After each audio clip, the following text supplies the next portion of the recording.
Hey, how's it going, guys? I'm Paradoxic, and welcome back to the Umbrella Academy. Jumping into season 7 of season 2, episode 7, episode 7 of season 2. We are jumping into episode 7. So last time we had Reginald actually finally meeting every single one of his kids, minus Ben. The show hasn't been giving Ben enough attention. The show has not been treating Ben. This season has not been treating Ben very well. They haven't really been giving him screen time. I think they I feel like they're deliberately writing Klaus to be a very, very neglectful dickwad. Douchebag seems more appropriate. He hasn't reached dickbag levels of, insults just yet, but he's being very neglectful. He's refusing to give Ben the airtime he deserves and stuff, so they haven't been treating Ben very well, but the other kids have all been met and have conversed with Reginald, and Reginald kind of inquired who they are, and they showcased their powers for the most part, so that was cool. Ben can no longer show up as a ghost. He tries to possess Klaus. Klaus kind of, initially just gets paralyzed by Ben's presence, and then they both just kind of separate again. So I don't know what's happening with that, but yeah, Ben has not been allowed to actually show up as an actual ghost just yet. Like there was that one time back in the first episode.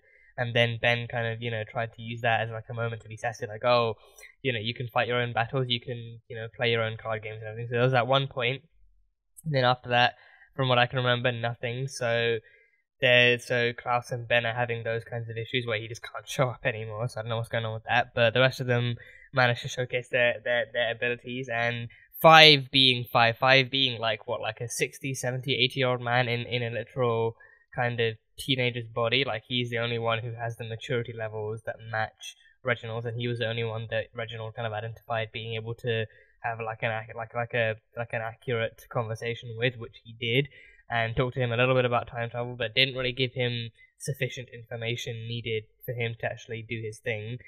So in that episode, Five actually had two options: either visit Reginald and get whatever intel he could from him, or go forth on a deal with the handler and take out the board members, and then the handler would take over her own position, or maybe even acquire like an even higher position on the organization, and make sure that the timeline actually returned to being like smooth jazz, no more Holocaust, no more like apocalypse, like a nuclear holocaust or anything like that. No more end of the world type of stuff. And then the kids would also be able to return back to their appropriate points in the timeline into 2019 or 20 or 1 or whatever. So then by the end of the episode we saw that Five actually took the deal. Like Reginald couldn't give him, sufficient information. He said, instead of traveling back years and forward years and stuff like that, try seconds instead, but he needed more time than that. So he decided that, doing the deal with the handler and actually taking out the board members would be the only possible outcome. So I think this episode we're likely going to see him taking out the board members. Whether or not they actually show it is, kind of questionable, but that is going to be his actual mission. If he wants the handler's help in restoring the timeline, then he has to take out the board members and give her the necessary power required for her to do her thing. So yeah, that's Five and the handler and Reginald. So we had all of that stuff. Allison demonstrated her rumor powers, to Raymond by taking him to a tailor shop and getting him a nice snazzy suit and a hat, and basically, convincing the owner to actually let Raymond try on literally everything in the store that he wanted, and she even bought herself a nice, lovely red dress from another shop. And then they both went back to the restaurant, and she decided to get somewhat more kind of questionably kind of assertive with their powers, and made the owner actually pour so much coffee into so much boiling hot coffee into a cup that it overflowed and burned his hands, and then Raymond had to kind of pull her away from that, and then that made him question whether or not she actually used her powers on him, but also B, whether or not he would remember if she used her powers. I think the whole thing is like mind control. You make them do what you want them to do, and then they kind of lose memory of ever having done it. So it kind of made him question that kind of thing. And I think, I'm hoping that doesn't mean that this relationship is also kind of headed towards the same kind of cliffside that her last relationship was, because her last relationship, her husband actually found her using her powers on their daughter, and then he decided he wanted no part of that, so he filed for a divorce. So this one, I mean, they don't have kids yet, but I mean, with or without kids, like the use of her powers does kind of bring in, valid suspicions and valid questions. I'm hoping this relationship at least works out. But then if they're still returning to the future, I don't know how that's going to go unless she decides to take him with her. I don't know, but he's got questions and he's got very, very valid suspicions. So that's definitely up in the air.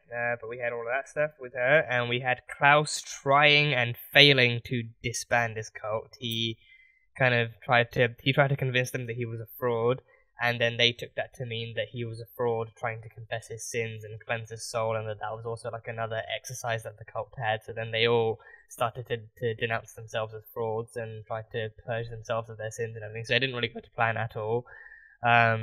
So there was that. On that end, and then we had the Swedes. The Swedes were tipped off by the handler in a sauna, being told that that Diego was the one that killed their brother, so he was the one that they had to target. And so they tried to go for him. They went to Elliot's hoping to find him, but then Elliot was the only one that they actually found. So instead, I think they likely took it into their own hands. They actually took that kind of revenge kill into their own hands.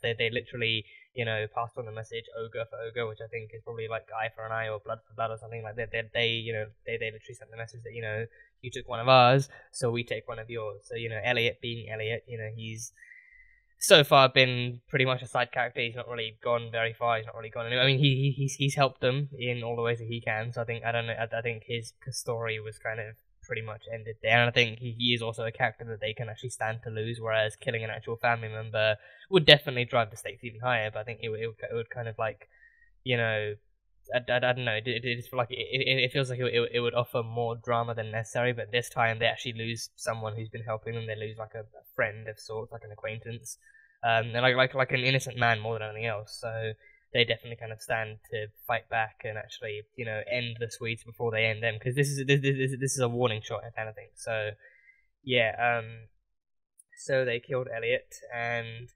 Yeah, so now blood for blood. So now I don't know if now that they're actually going to have to try and fight back. And actually, I think 5 is going to take on the board members. Maybe Diego and Luther are going to have to actually try and take on the Swedes. I think I could see that happening. I mean, 2 versus 2. It could definitely happen. It could definitely happen. So yeah, I guess I'll have to wait and see. But that is pretty much all I've got from the last one. Oh, and also Carl actually seeing from a distance, he actually discovered the truth behind Vanya and Sissy's relationship. He caught them making out in a car. So yeah, what he doesn't know is that they are actually planning to run away together. But yeah, now that that's happened, I don't know where that relationship is headed or what's going to happen to them. But yeah, tough times. It's the 60s, so very, very tough times. Especially for relationships like that. So yeah, we'll see where it all goes. But that is pretty much all I've got from the last one. So on to episode 7 of season 2. If you guys want to catch the full-length reaction to this episode, the completely unedited version, that reaction will be over on Patreon. You just need your own copy of the episode and you can sync it up and it'll be good to go. That will be just as much fun. But yeah, on to episode 7. Let's go. Oh, that's annoying. It's stuck in the machine. It's just stuck in the machine. Oh, god damn it.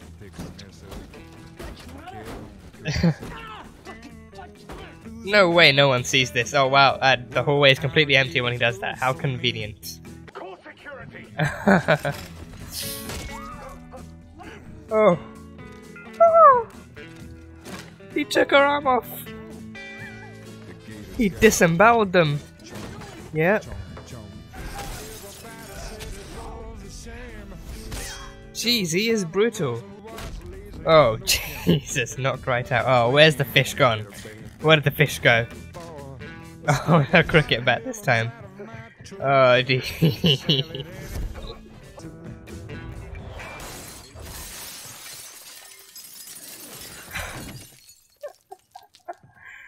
He just killed a fish. Yeah, they want no part of this. They want no part of this. I'll be back soon. I will bring soup. What kind of soup? Because there's good kinds and then there's kinds. Has he got AJ in a bag? Does he have the fish in a bag? He has the fish in a bag, so he kept the fish alive. He kept the fish alive. Yeah. I need more time. Any more time, and people will start asking questions. The Jesus. sooner you get home and out of this time period, the better off we'll both be. So. Can it at least not be to 2021? Don't put them through 2020 as well. Come on. Don't put them through that. Olga for Olga. No, it's not a name. Oh, there's no spacing between the last two. No, it's not a... We'll be dead. Okay, no, Diego, this feels wrong. This feels wrong. Hey, it's Urga for Urga, idiots. Yeah. Swedish for an eye for an eye. Thank you, I knew... Yeah. Yeah. Wrong number. Grief counseling is available for those of you who need it. How very, very generous. Commission will not be paid for this service as it is considered out of network by our insurance provider. Who provides insurance for this kind of work? Exactly. You're the Oswald of this story, my friend. The goddamned patsy. You don't know what you're talking. If you don't do this, I'll kill you myself. Got it? Oh, yeah, 5 is not wasting any more time now. He is adamant to get home. He's not going to let anyone get sidetracked in any way possible. And yes, I'm sorry, Diego. Oh, well. Really? No. You're not right, Luther. Say that around Allison. I dare you. Oh, yeah, he's tasting fruit for the first time. Oh, no. No, not a fruit person. No. Or not an orange person, maybe. Cool if I join you? No, I mean, yeah, of course. Great. Yeah, she still sees Klaus. I don't get fully how this works. See, they didn't catch the sick cow in time, so the disease spread. Oh no. You gotta fight the disease before it spreads. Before it gets out of hand.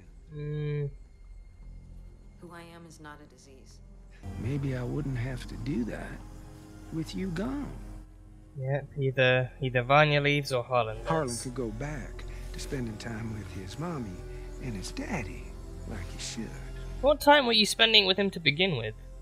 You were at the strip club. Me and Jim gonna have us a drink. Well, I guess with all the kids needing to return to 2019, this is a perfect way to end the story, isn't it? What the hell did you say to her, Luther? Time is running out. And Diego's got to get Klaus. I'm so sorry for Diego. Diego has to walk into the middle of all of this, and he has to pick up Klaus, who's being possessed by Ben. This is gonna be the hardest challenge. No, I like it. I love the way you tug on your earlobe when you read. I had to buy a cream for it. I know.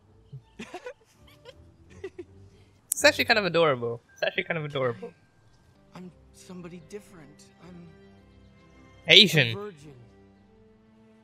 What about last week? Perhaps that too. We practiced the suspended extended 4-part unification. Filthy. Yes, you are, Daddy. Oh god, okay. Okay. Hey, Daddy. Diego. Come on, we gotta go. Yeah, I'll be right back. Okay. Come on. What is it? Well, it was meant to be a surprise, but your terrible attitudes ruined that. Head of security. Ask me something only Ben would know. What did you reprogram Allison Sadie Ruxpin to say? Luther sniffs Dad's underwear. It's Ben. It's actually Ben. Holy shit. It's Ben. This is what I've been waiting for. Meet me in the alley behind Elliot's in 30 minutes, okay? Oh, he's gonna Do go not say bye to play. Lila. I won't. Good to see you, brother. You too. Oh god, that is so good. I need more of that. I need more of that content. No, no, don't break out now. Don't be free now. Don't. Oh damn. Oh damn. Do not test me right now. Because I was just about to say the same thing. Oh god, Vanya versus 5. Okay. Oh. Okay, guys, let's not do a power off right here, right now, okay? Oh no. Oh, was it spiked? Was it spiked? The drink was spiked. And she never drank it. You know what? I didn't want to say anything because I thought that would be, you know. Oh, god damn it. Why, Lila? Why? I can remember you.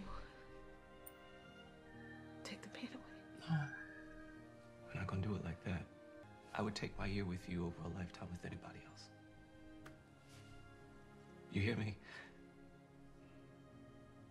I'm still the luckiest man I know.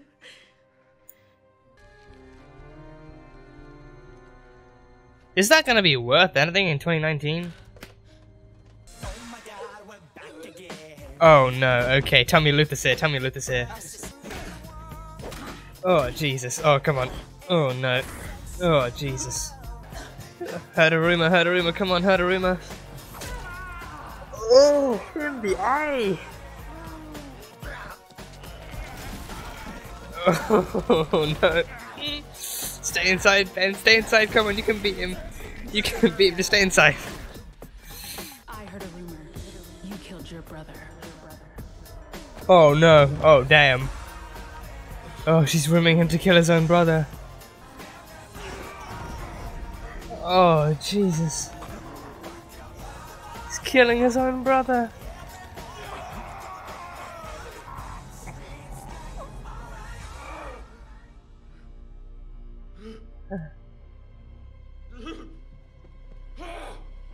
He lost another brother. I left a note. You left a note? My boyfriend. What? Qu'est-ce que c'est? Oh, and it's still gonna go off. Nope, it's returning to 2019 all on its own. So it was literally on a timer. It was literally on a timer. Mission failed. We'll get him next time. We'll get him next time. Why are they bringing out rifles for this? What do they think is in the car? Besides from a superpowered human being. I don't want to hurt you. Oh. Oh, gee. Oh, it was a shotgun, not a rifle. My mistake. Still, why the shotguns? Oh. Okay, well, she just attacked a police officer. Oh. Oh, damn. Oh. Oh, no. Oh, Christ.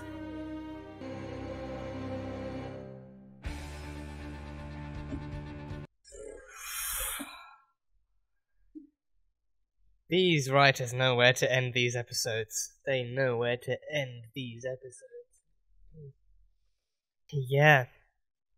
So that was a hell of an episode. And it literally starts off with what's his name? With Five literally slaughtering the board members. It's very, very intro worthy, and I think it's very, very quick paced, and I think it's like it kind of shows that, you know, the episode, like the main issue of the episode is not murdering the board members. Like, you know, Five has killed before. He's an assassin. Like killing, you know, morally, maybe it's likely something he actually has like an issue with, but skillfully, it's not. You know, he was an assassin for the commission. Like, killing was pretty much one of his specialties. So he has no actual physical issues with killing. He can actually, you know, just slaughter a member of people, a board of people, no problem.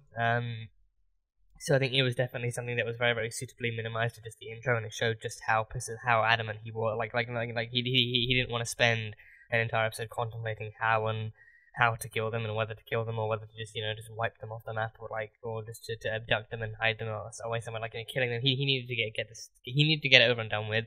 So it was very, very suitably minimized the intro, so that was good. And he went full kind of, I haven't watched Psycho, but I feel like he went full on Psycho with that. He didn't really go Shining with that or anything like that. He just grabbed a fire axe, decided to actually, you know, wanted a quick snack to go with it, wanted a quick snack to actually, you know, power himself up before he went in, but then, yeah, just grabbed the fire axe and started just going at people. Like, didn't really hold back either. He, you know, chopped off one woman's arm and was going straight for the phone, disemboweled a bunch of other people, then went for the heads of a few others, and then finally got to AJ, and then the woman came. I figured him vandalizing that vending machine would actually come back to bite him in the ass, and then almost immediately it did. The woman who gave him the money for the vending machine wanted him to pay, so he sorted her out and then went back to AJ. And with AJ, he just went for the cricket bat. With AJ, they actually showed him breaking open the bowl. They actually showed him just, you know, like dis-kneeing, like just disabling his knees, and then going straight for that fishing bowl. Didn't cut away. Didn't cut away to make some kind of smart intro. they actually showed him smashing open that bowl and leaving the fish flopping around on the ground, and then showed the umbrella symbol in the eye and stuff like that. So the intro was very well done. The intro was very, very enticing, very snappy, very quick to get to the point. So it kind of set the tone and the pace and the mood very, very quickly. Like, this is not going to be an episode that fucks around. It's going to be an episode that's very, very back and forth. It's going to jump from place to place. And in that sense, it was a very, very kind of, non-misleading, very, very, kind of informative type of episode. So, yeah, the intro, so him just slaughtering board members, that's done and dusted. Very, very easily done and dusted. So it makes me wonder where the body came from, because we've seen then, like, afterwards he actually packed AJ into a little kind of plastic baggie with some water in it, and then even when the handler then put him in like a separate bowl afterwards, we see that AJ can still somewhat talk. He the body he had actually had like a special modified kind of voice modulator thing built into the actual glass dome thing, but other than that he can talk, but he just kind of is just not as coherent as before. So I'm wondering like where they got the body from. Like, it seems like a minor question at this point. Like, oh, it's a bit too late to be questioning where the body came from after they get rid of the body. But yeah, like I don't know. It was once they revealed that he actually can't talk as well without the actual voice modulator inside the dome. But, like if he's just in like a regular bowl of water, then it comes out more garbled and more, kind of distorted and stuff like that. So it kind of made me wonder. But either way, after that, the handler reassumed her power. Amongst the commission. To people's surprise, people were surprised. Even that one guy being like, "How can she have all the power now?" When she was demoted, even when AJ was still in power. But doesn't matter. Like, handler reassumed the power, and she promoted herself. She saw the opportunity, and she grabbed it by the chains and stuff, and even made Lila her head of security. Head of security. So yeah, she was like. Five was very quick. Was very quick to the point when he was annihilating the board members, and then straight afterwards, the handler was very quick in actually reclaiming her power. So both characters were quick to actually get to the tasks and the goals that they needed. So yeah, so I kind of appreciate that kind of quick kind of attention to detail and quick kind of just that quick travel speed to actually get to where they need to be. So. Yeah. So then, as promised, the handler does hand over a briefcase, a time machine briefcase to Five, and gives him a time limit too. So I think that kind of makes sense that the quicker they're out of there, the quicker the timeline is actually restored, and no one really asks too many questions that the handler can't answer. So then that's where the main issue of the episode comes in. So Five knows what to do. He can easily relay the message to Luther and Diego, but then actually getting everyone together is where the issue comes in. And I think deep down, right, I was thinking, you know what, part of me will actually be surprised if they actually manage to pull this off, because we're only like 7 episodes in, and this season, because like whenever I watch like a season and like a story comes in like this where they're transported to one place and they have to get back home soon afterwards, I'm always kind of semi-conscious about where we are in the season, because then that's always in my mind, no matter how much I try and ignore it. It's always in my mind, like, okay, how far are we into the season? Can they reasonably reach their goal, even if they're only like halfway through or just over halfway through? Like, is actually like a possibility? Because like we're only into episode 7, and I think we have 10 episodes, so like 3 or 4 episodes left. So it kind of raises that question of like, can they actually do that? Can they actually get home? This kind of like, we're not really too far out, but we're also not too far. We're also not that close to the end of the season, so there's no telling what other issues could pop up, what other issues could arise, what other obstacles could make themselves known. So anything could happen, and they only have 89 minutes to actually get to where they need to be, and so they can all actually hang on to the briefcase and then be transported back to 2019. So yeah, so that was the main issue, actually getting everyone together, and then with that comes its own issue of certain people wanting to say goodbye to certain other people, like Allison not wanting to have to let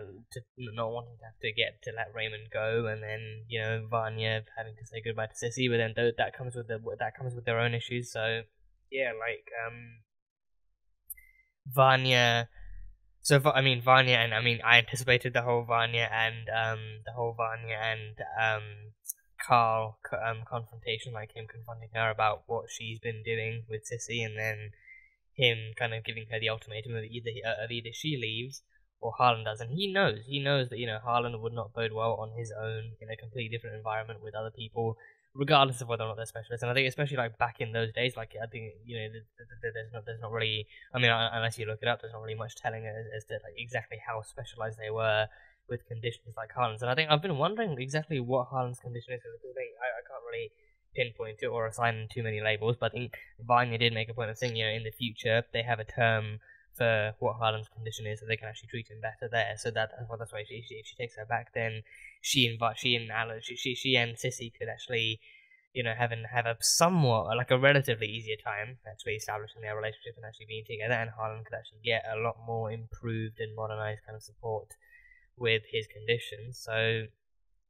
So yeah, but yeah, no, like, you know, like, and then Five's kind of insistence that, you know, they can't go back because they're integral to this timeline, their lives are in this timeline, and, you know, stuff like that. And then, yeah, that scene where Vanya and Five actually cross paths on the road, and they actually, or they almost have a power off, like that visual of, you know, like, Vanya's, like, skin going pale and her eyes glowing, and then Five's kind of teleportation powers come into his hands, like that visual of them almost having a power off got me all giddy and nervous and everything, giddy and nervous at the same time.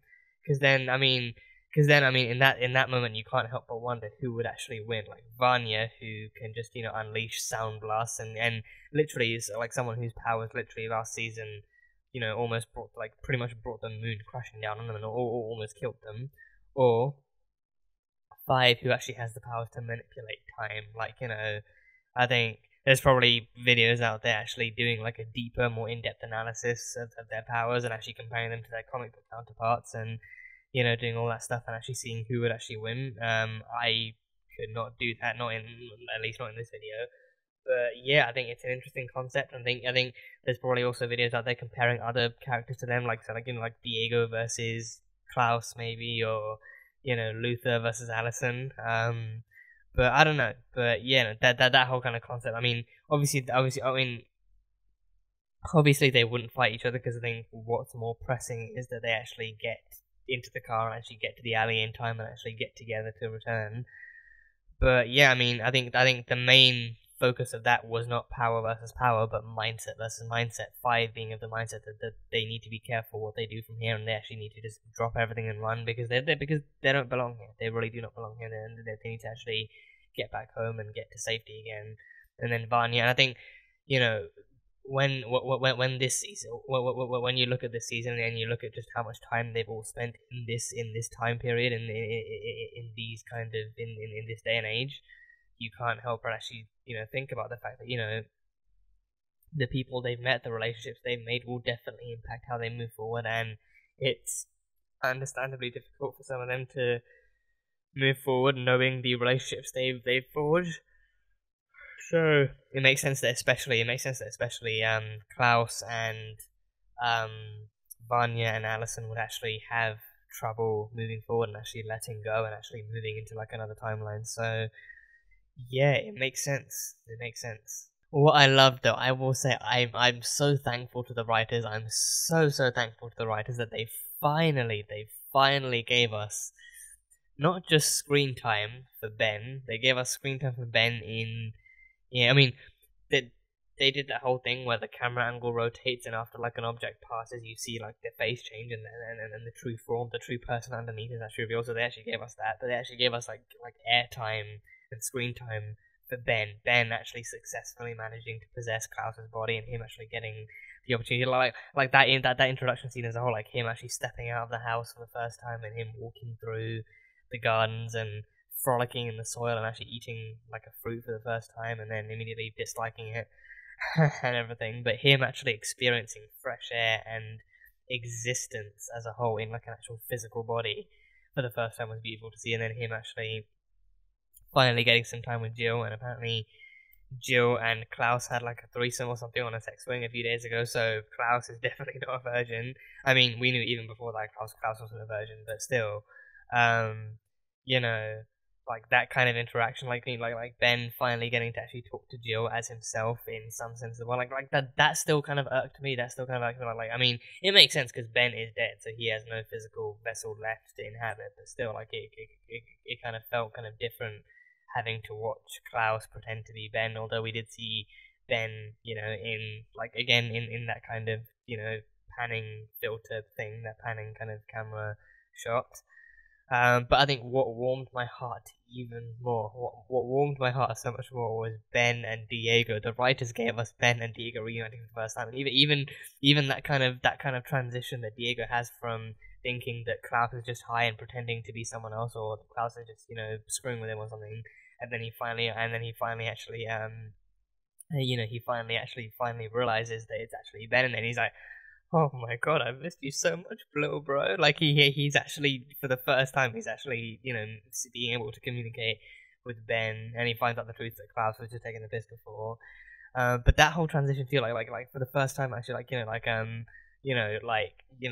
Diego is actually looking at Klaus's face, but knowing it's actually Ben underneath, and actually treating him with some kind of, some warmth and familial love, and like that scene just, warmed my heart. It actually absolutely warmed my heart. So him actually, just welcoming Ben so much, and being so ecstatic and being so happy to finally actually communicate with Ben after all this time, and after all those times, Klaus just kept on pushing Ben away and pushing him deeper into the shadows and everything. Like, he's finally being treated by Diego, being welcomed and opened up to by Diego and everything. So that was so sweet. That was so sweet. I mean, that makes me want to see more of Ben and Diego conversing, but I also want to see Ben and the rest of the fam. I want to see Ben and Allison, Ben and Vanya, Ben and Luther. Like, I want to see him with his family, with the rest of his siblings and everything. So, give me more of that. Give me more of that, and I'll be fine. Give me more of that, and I'll be perfectly happy. But that was so beautiful. That was absolutely beautiful. So beautiful. And yeah, of course, Allison faces the trouble with the Swedes. So the Swedes returned, and yeah, you can't help but feel bad for them. I feel, at least on some level, because again, they are not. I think up until the handler set them against the kids, up until the handler set them against the Hargreaves, they were not people with an inherently bad mission. They were literally commission assassins. They don't have any inherently vengeful kind of missions or tactics or motives. Like, they're given a job, they're given a target, they eliminate the target, they move on to the next target. That's it. That's the whole point of being a commission assassin, as we saw with 5. Like, they're not meant to have any vengeful connections or motives towards their targets. They just kill them, move on with their lives. So this is the first time for them, like, the handler deliberately set them against Diego, and they actually had to have some sense of emotional kind of vengeance in their hearts, actually to go even further. So then with this, with that, the inherent kind of evil somewhat kind of taps in just a little bit. But for the most part, it is the fact that for the most part, I think for this one, this would probably be their first revenge mission. Elliot was first. Elliot was the ogre for again. That whole scene to ogre for, like, they literally.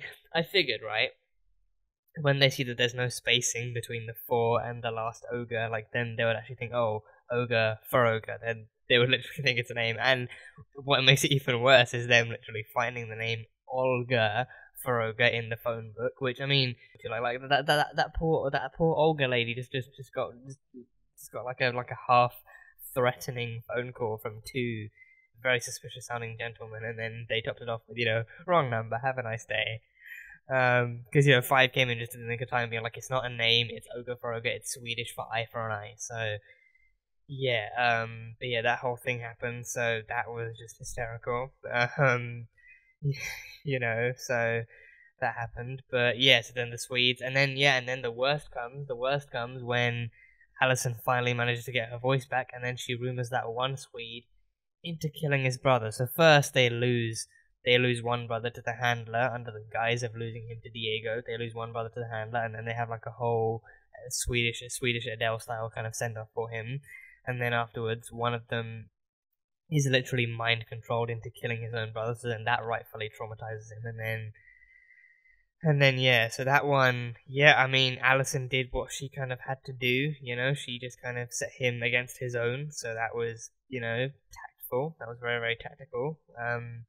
yeah, now I'm wondering what's gonna happen to the final, because I don't think leaving the last one alive is a good idea, because then he's gonna be one traumatized and be even more kind of determined to kill them all. Because first you killed my one brother, then one of you actually mind controlled me into killing my other brothers, and now I have no one left, and now he's got nothing left to lose, so now he will just come at them even harder, and it's gonna be just a whole thing. So that was horrible, and I think it's just from looking back, they were three typical commission assassins with targets, and then they lost one brother to Diego, or to the handler even, and then they were actually given a new target in the face of Diego, and even approached these targets with a bit more vengeance. So I think once they put vengeance into the mix, that's when they actually started to lose a bit more. And now the last one, again, he's going to be even more vengeful and even more emotionally driven. So yeah, I don't know. That's just going to be tough to watch. But yeah, so the Swedes attacked Allison, and then she fought back, and now Allison and Ray. So I think, now the whole point is that the mission has failed.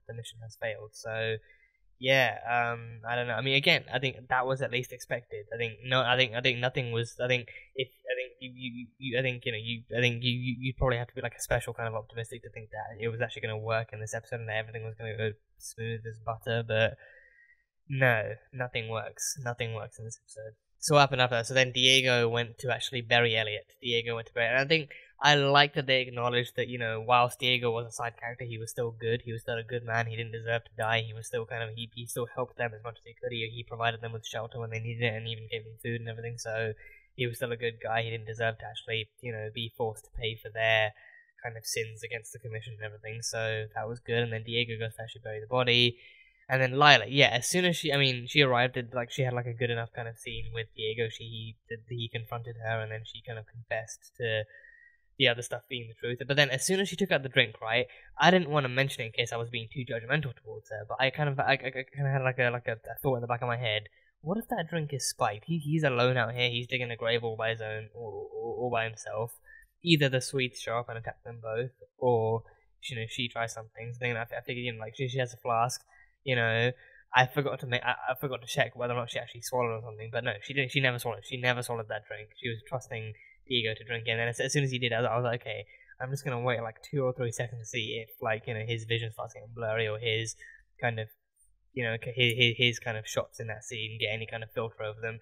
And sure enough, they did. His speech became blurred. The camera started to blur out, and then Lila spat out her drink, and I was like, yeah. She spiked it. She pretty much spiked it. So yeah, her plan was to actually bring Diego back to the handler, back to her mother, and introduce him as her boyfriend. She was introducing him as her new boyfriend. So how that's going to go down with the handler, I have no idea, because I think she's not the biggest fan of the Hargreaves family, but I think, she has worked with Five, and her cooperation with Five so far has worked out well enough for her to reassume power and to actually give some time travel power back to Five and his family. So now that Diego has literally just been dragged all the way to the commission by Lila and stuff like that, and now he's been branded as her boyfriend. I think it shows, if anything, that that the time spent with Diego has not been for naught. She has actually cared about him, and now she's cares about him to the lengths of actually dragging him back to her mum and declaring that he's her new boyfriend. So God only knows how that's going to go down in the next episode, but yeah, that was her plan all along. So again, just one of the many ways in which this plan to return to 2019 just would not fucking work. Just no. And then Vanya makes that last second decision to actually. She makes the last second decision to actually explain everything when she gets to the alley, and she tells Vanya and she tells Sissy and Harlan that she's taking them away anyway, and that Carl already knows about them, and he's threatened to send Harlan away. So then her last minute plan is to take Sissy and Harlan anyway, and then explain everything to Five when they get there, which he would not accept. But that's the plan. And then Sissy, of course, being Sissy and still feeling obligated to her husband, she actually leaves behind a note. I was wondering, she discovered the money in the coffee pot, she knew it would be there. And I think I was wondering why those last few seconds, if she was contemplating whether to take the money or whether to leave it here or something. But no, she was actually contemplating leaving him a note, explaining everything, and giving him a head start and getting the police out there and stuff. So I was like, oh, okay, if she's left the note, then that explains the police. And then of course his brother is in the police, and then he's kind of first one there with two or three other squad cars, and he comes out with a full shot. given how long it was, I thought it was like a rifle, but rifles I think tend to be like a bit thinner, but still kind of almost as long or just a little bit longer. But no, he came out with like a double barrel shotgun, and his boys came out with shotguns and everything, so they were kind of ready to. I mean, why they came out with shotguns, I do not know, because it's it's 2 women and a child. They're not exactly walking nuclear bombs, or one of them is superpowered, but still. And she even actually brought out her powers. She even actually brought out her powers and they'd like blasted 2 of them back, but still got knocked out by the butt of the shotgun at the end. So she was fully ready to actually fight off the police and defend Sissy and Harlan. But it ultimately did not amount to much. So yeah, I think this entire episode, like everything that everyone faced and all the obstacles that popped up and all the kind of the urgency of the situation combined with all the different obstacles that popped up in this episode just kind of proved that for one thing, it's obvious that we're not really going to accomplish this mission in this episode, and for another thing, of course we're not going to do it. We're only 7 episodes in. There's still a few more episodes to go. There's still plenty more for them to face and plenty more for them to actually fight back against. So obviously this is too good to be true. This that suitcase is literally ticking away to the time that it transports itself back to 2019, and then don't know how that's gonna go. Like a random a random briefcase just kind of just teleports out of nowhere into that alley in 2019 and just kind of lands in the ground, and no one's there to do anything. So yeah, but yeah, this episode is kind of emphasized the fact that like some of them want to go back, others want to go back with the same people and with the same kind of shared yearly experiences and stuff, but it's not always possible, and things will get in the way, and they will not always get what they want. So yeah, it sucks. Life sucks. That's the meaning of this episode. Life sucks, and people get in the way. So yeah, but yeah, that's pretty much all I've got. That's all I've got from this episode. That's all I've picked up. So let me know what you guys thought. But yeah, moving forward, we are gonna have to rescue both Diego and Vanya. Allison, I think I can definitely see Allison and Ray actually reuniting with Luther and Five and Klaus in the next episode, and then they have to actually get back to Diego and Vanya. But yeah, no, it's been a lot of fun. It's been a lot of great fun. Can't wait to see how the story continues and how we actually build it. I think we're getting fairly close to the ending of season 2, so I'm curious to see how, and especially since season 3 has actually been confirmed and is in development to my knowledge. Can't wait to see what kind of open ends this season leaves and how things actually go forth from here. So yeah, should be fun. Should be absolutely fun. So let me know what you thought, as always. But yeah, that was the Umbrella Academy Season 2, Episode 7. So thank you guys so much for watching this video, for being here, as always, and for watching this video. So, and if you guys enjoyed the video, then salt and burn that like button. Comment on what you thought of the episode and what you think is coming up next time on the Umbrella Academy. Once again, the full-length reaction for this episode will be over on Patreon, so you can put that over there. And yeah, that is it. So, I will see you guys next time.